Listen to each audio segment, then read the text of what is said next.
fi sabab iqbal khalqi ala ilmil khilafi wa tafsiri afadil munadarati wal jadali wa syuruti ibahatiha. Bab keempat menjelaskan sebab-sebab manusia mulai masuk kepada ilmu perbedaan pendapat, membahas perbedaan pendapat dan pemikiran, madhab, sekte dan sebagainya dalam Islam ini, dan memerinci apa bahaya-bahayanya saling berdebat, nadorot, munadorot. Itu kalau fiil sulasi, nadoro melihat, nek nadoro saling melihat, saling bertemu, saling menyampaikan pendapat, jenis munadoroh. Qatala membunuh, nek qatala saling membunuh, makanya qital perang maknanya. Ini musyarakah bainal isnaini fa aktsara ini dalam ilmu sharaf. Ini munadharah saling melihat, ketemu, saling berdebat.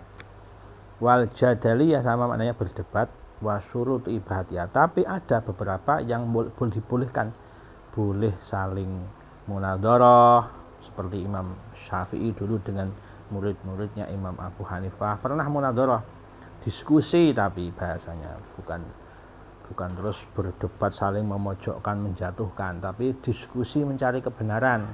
Itu nanti ada yang diperbolehkan.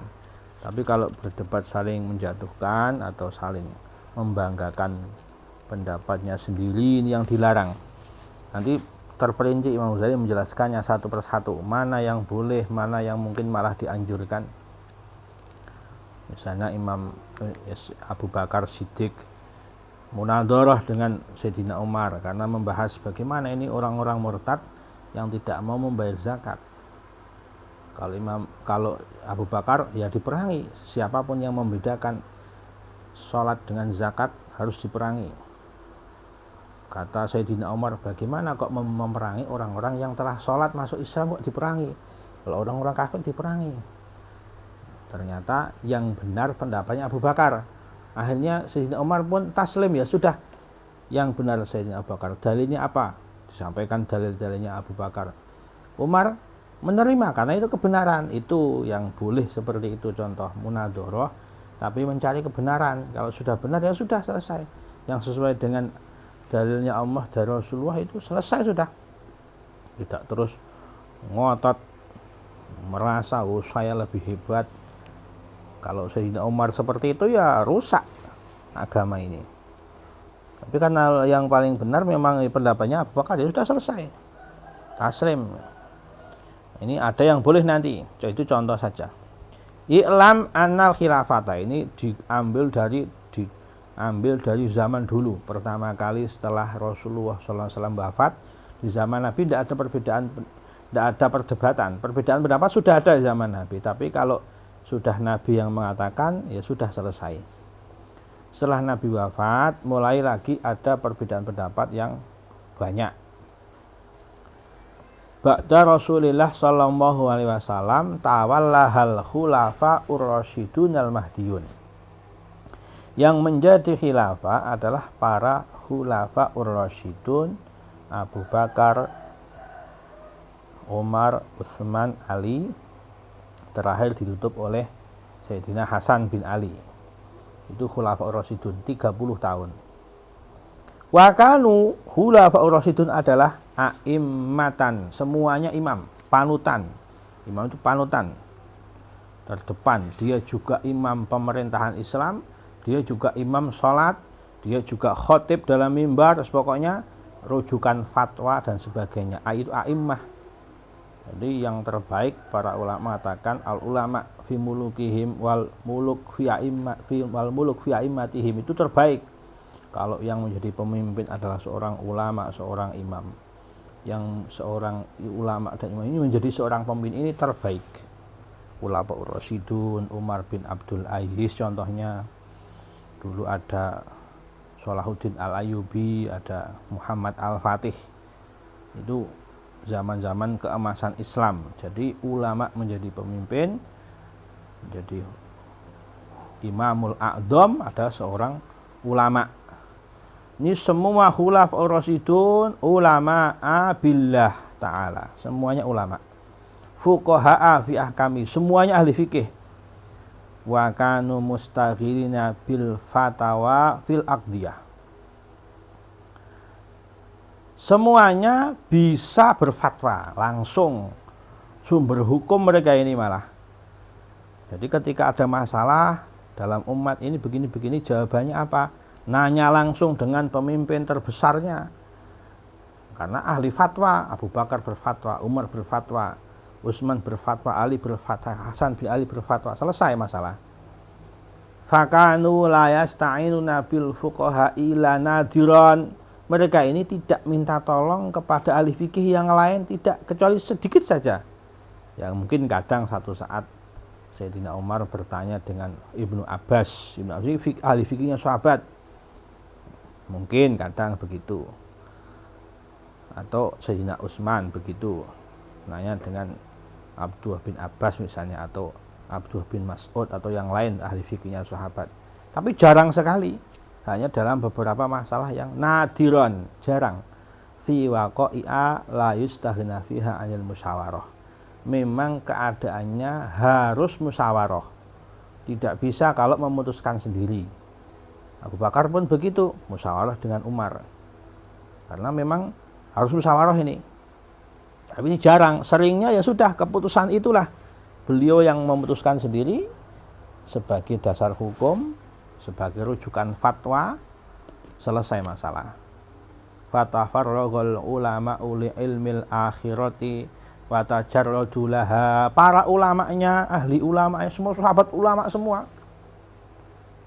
Mereka yang langsung melihat Rasulullah SAW itu melihat iman dengan iman, melihat nurnya Muhammad, itu semuanya ulama.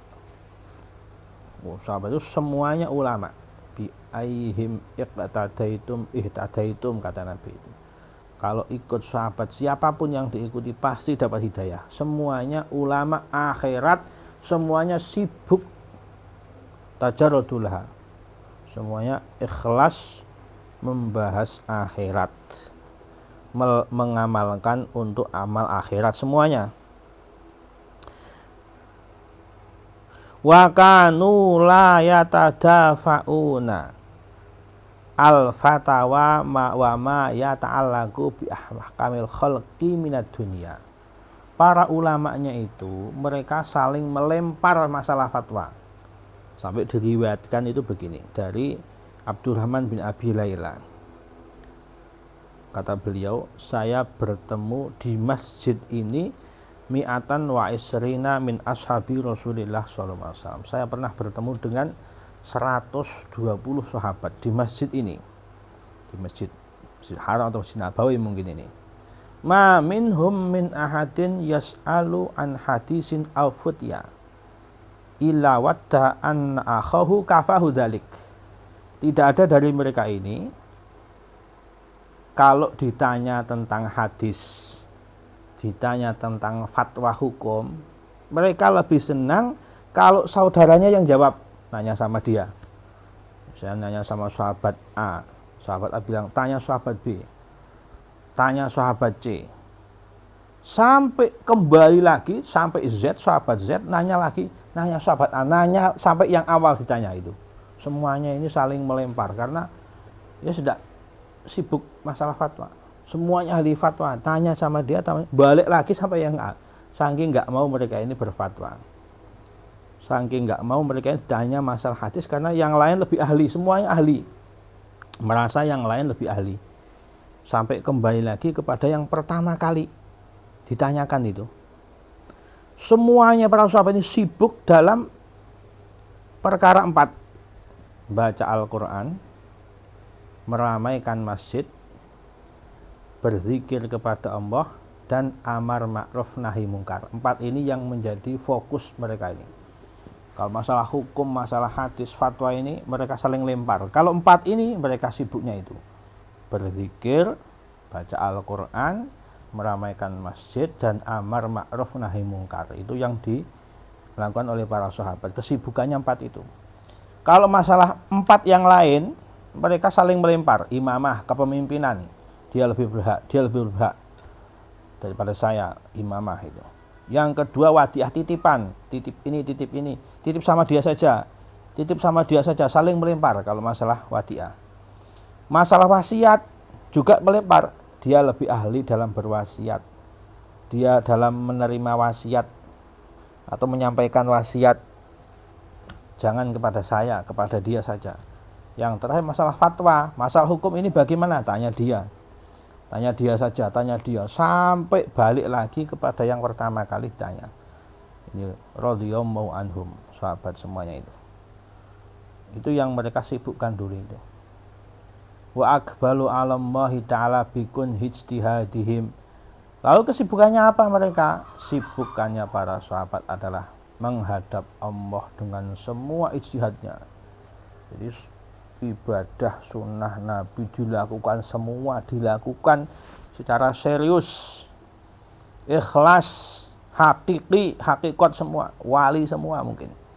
Kama nukila min siyarihim, seperti itulah yang dinukil tentang siyar atau tarjamah atau manaqib, biografi para sahabat semuanya seperti itu. Falamma afdat al-khilafatu ba'dahum, setelah khulafaur rasyidin, kepemimpinan atau khilafah ini jatuh ke tangan ila aqwamin tawallauha bighairi istihqaq. Jatuhlah kekhilafahan ini kepada kaum-kaum yang tidak berhak. Ini mulai kemunduran Islam ini. Walastiqlalin bi ilmil fatawal ahkami, pun mereka para pemimpinnya ini tidak bisa sendiri berfatwa.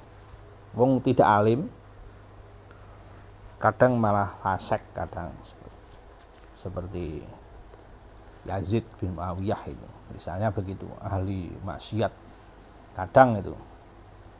Nah ini akhirnya mundur Islam ini, dia sendiri bodoh jadi pemimpin, dia tidak tahu hukum, akhirnya bagaimana? Dia jadi pemimpin tidak bisa dijadikan rujukan fatwa sebagaimana khulafaur rasyidin. Idorlu ilal isti'anati bil fuqaha'i, akhirnya mereka terpaksa itu meminta tolong kepada para ahli fikih yang mungkin seharusnya berhak jadi khalifah, misalnya harusnya kan Abdullah bin Abbas misalnya, atau putra Sayyidina Ali, setelah Sayyidina Hasan ya mungkin Sayyidina Husain, atau yang lain yang memang Abdullah bin Mas'ud, Abdullah bin Amr bin As misalnya. Mereka ini yang harusnya berhak ini tapi tidak jadi khalifah. Akhirnya mereka ini para pemimpinnya mau tidak mau minta tolong dengan para ahli fikih.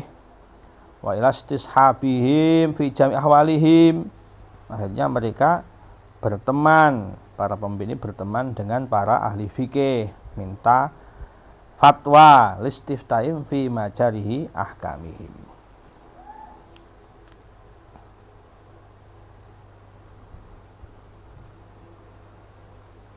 Kenapa para wulat atau pemimpin ini lemah dalam hal fatwa, mereka nggak bisa memutusi, tidak tahu hukumnya? Ya karena mereka sibuk dengan dunia. Kadang ada yang sibuk dengan berperang, tapi mereka tidak mau mengkaji agama. Akhirnya mereka minta tolong dengan ulama yang dohirnya ahli fatwa. Kadang itu, oh dia kayaknya tahu hukum ini, ditanyalah dohirnya. Karena dia tidak tahu, dia milih ulama saja tapi tidak tahu kadang. Milih ulama yang benar saja tidak tahu kadang. Memilih ulama ini yang terkenal, yang jamaahnya banyak, padahal ulama dunia, hanya rusaklah mulai.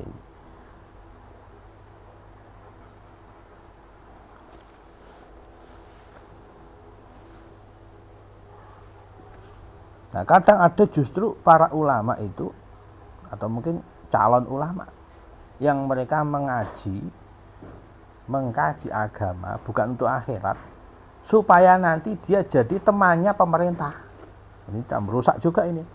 Dia ngaji tujuannya besok saya kalau sudah alim, dekat dengan pemerintah, dunia saya enak, dapat fasilitas, jadi majelis ulama misalnya. Ini juga merusak ini. Hanya banyak fitnah Jadi sumber fitnah semuanya adalah tolabud dunia wal jah war liasah, kata Said Murtada Az-Zabidi. Sumber kerusakan itu adalah cinta dunia. Karena tadi itu dia bukan ahli pemimpin, magang jadi pemimpin. Rusak dunia. Dia tidak ahli fatwa. Karena kata Nabi itu jangan kasih kepemimpinan kepada yang tidak minta. Dan sekarang minta semua, magang semua, rusak ini. Nah terus ulamanya pun begitu. Dia ini nyari dunia dengan agama. Dia belajar agama, setelah alim digunakanlah agama ilmunya ini untuk menjual diri kepada penguasa. Ini juga mencari dunia, rusak. Ini sumber semua kerusakan itu cinta dunia. Nauzubillah.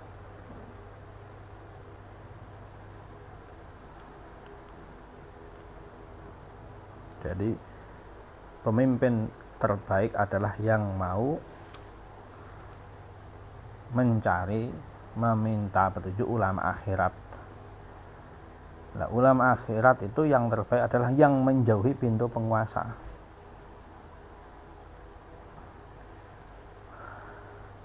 Wa kana qad baqiya min ulama'it tabi'in man huwa mustamirun. Wallahu a'lam.